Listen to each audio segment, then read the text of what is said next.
Hi, it's Panda Movies here. Today I'm going to explain the horror movie called Beast. Warning, there are spoilers ahead. Enjoy the video.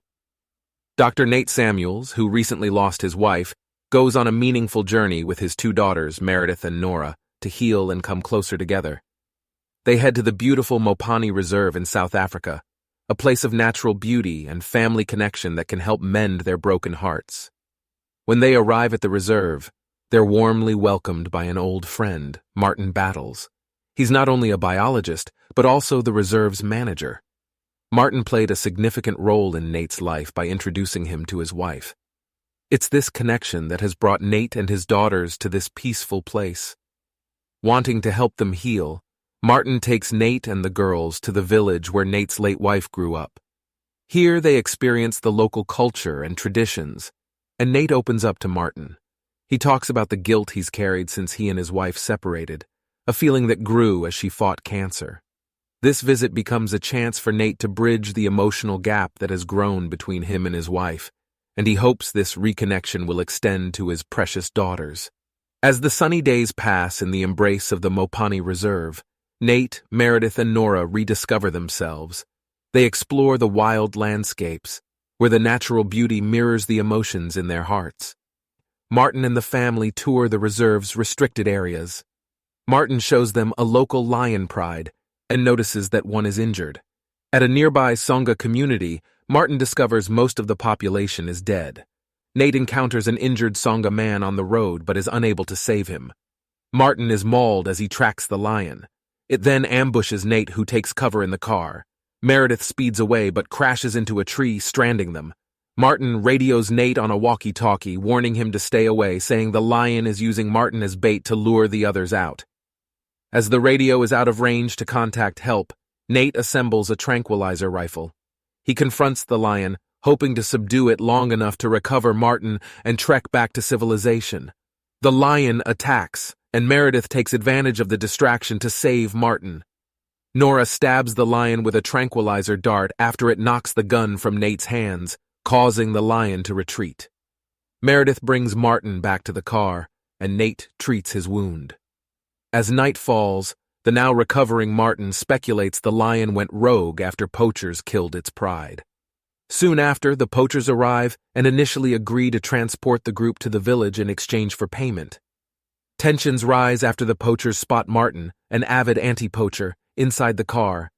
The lion attacks and scatters the poachers, killing most of them. Nate maneuvers his way past the lion and finds the poacher's truck keys.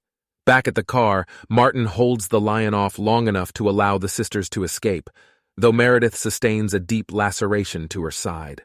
The car falls into a ravine, and Martin sacrifices himself by setting off an explosion from the leaking gasoline, severely burning the lion.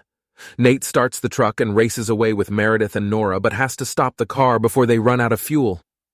They leave the car and walk to an abandoned schoolhouse nearby.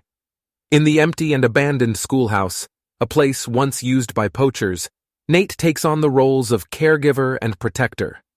Here, amidst the broken remnants of human activity, he tends to Meredith's injury, a stark reminder of the harsh nature of their surroundings. Without modern conveniences, he has to use his resourcefulness to find water, which is vital in this dry area. But the threat of the rogue lion is still with them. It keeps following the girls relentlessly, a constant danger nearby. Nate knows the danger is close and returns just in time to face the menacing lion, using his presence to scare it away. He barricades his daughters in a room, promising to come back after dealing with the lion. Outside, in the wild Mopani Reserve, the intense battle between man and beast continues. Nate goes on a dangerous mission, trying to provoke the lion into chasing him. He leads the lion on a chase, a risky move to bring it face to face with the wild forces of nature.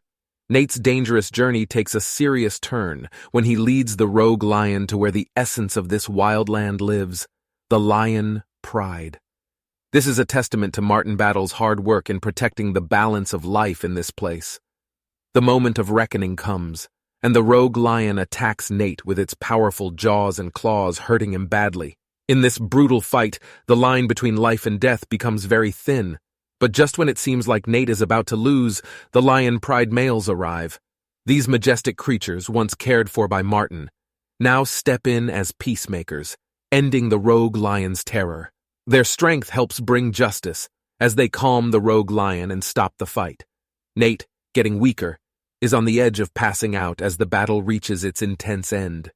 He's pushed himself to the limits to survive, and the results have been painful. As he starts to lose consciousness, his fate hangs in the balance, showing how unforgiving nature can be. But in this dangerous moment, help comes from an unexpected place. A Mopani worker, a protector of these wild lands, arrives just in time. With strong determination, they save Nate from passing out, giving a glimmer of hope in the face of overwhelming challenges.